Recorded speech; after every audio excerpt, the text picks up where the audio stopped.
రెండు విషయాలు మీకు గుర్తు చేస్తున్నా, జీవితంలో గుర్తుపెట్టుకోవాలి.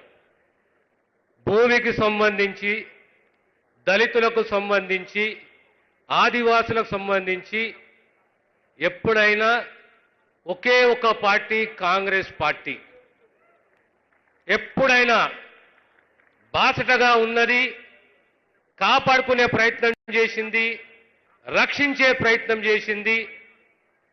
అందుగురించే ఏ పథకమైనా ఈ జాతులకు సంబంధించి మనం చక్కగా ఈరోజు ఇందిరమ్మ ఇల్లు అంటాం. అదే రకంగా ఇందిరా సౌర గిరిజల వికాసం ఈ అటవీ ప్రాంతాన్ని, యావత్ భారతదేశంలో ఉన్న ఆదివాసులని, వారి యొక్క ఆస్తులని, వారి యొక్క హక్కులని పరిరక్షించింది కేవలం ఒక్క కాంగ్రెస్ ప్రభుత్వం, కేంద్రంలోనే కాంగ్రెస్ పార్టీయే.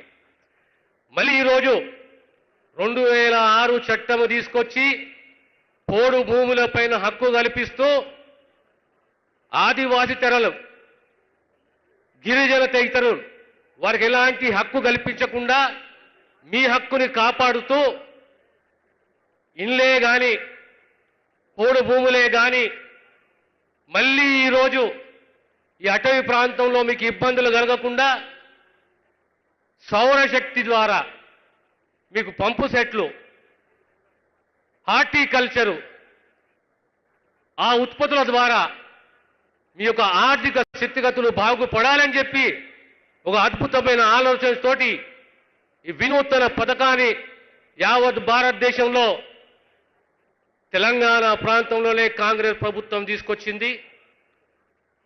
ఈ ప్రభుత్వము మీ ప్రభుత్వము. ఈ ప్రభుత్వాన్ని ఆచరించండి.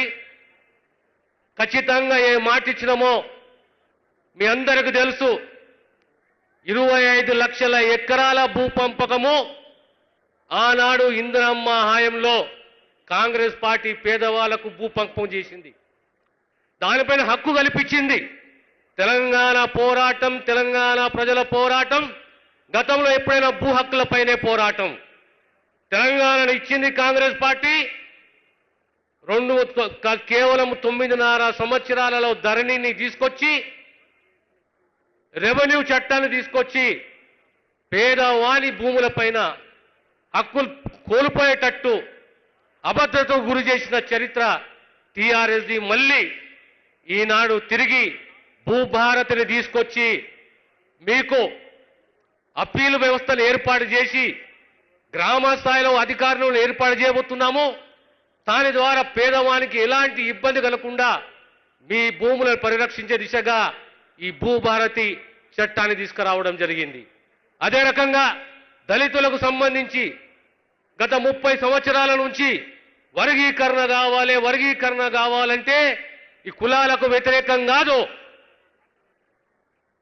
ఇది దళితులలో, ఎస్సీలలో సమన్యాయము, సమధర్మము, సామాజిక న్యాయం ఉండాలనే ఉద్దేశంతో ఈరోజు మొదటిసారి గత సుప్రీంకోర్టు తీర్పు వచ్చిన తర్వాత తెలంగాణ రాష్ట్రము మొదటి రాష్ట్రము వర్గీకరణ చేసిన చరిత్ర కాంగ్రెస్ ప్రభుత్వానిది.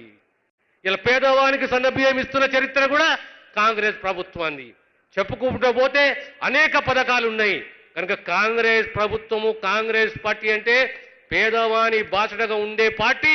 అందుగురించి ప్రతిసారి మన పెద్దలే కానీ మనమే కానీ ఇందిరమ్మని ఎప్పుడు మర్చిపోకూడదు. మళ్ళీ ఈ పథకం కూడా ఇందిరమ్మ పేరు మీద అందిస్తున్నాము. ఈ పథకం విజయవంతంగా ముందుకు సాగుతుంది. మీ అందరి సహకారము, ఆశీస్సులు ఉండాలని తెలియజేస్తూ, ప్రపంచంలో ఏ మూల ఏ క్షణం ఏం జరుగుతుందో వేగంగా తెలుసుకోవడానికి తొలి వెలుగు వాట్సాప్ ఛానల్ని ఫాలో చేయండి.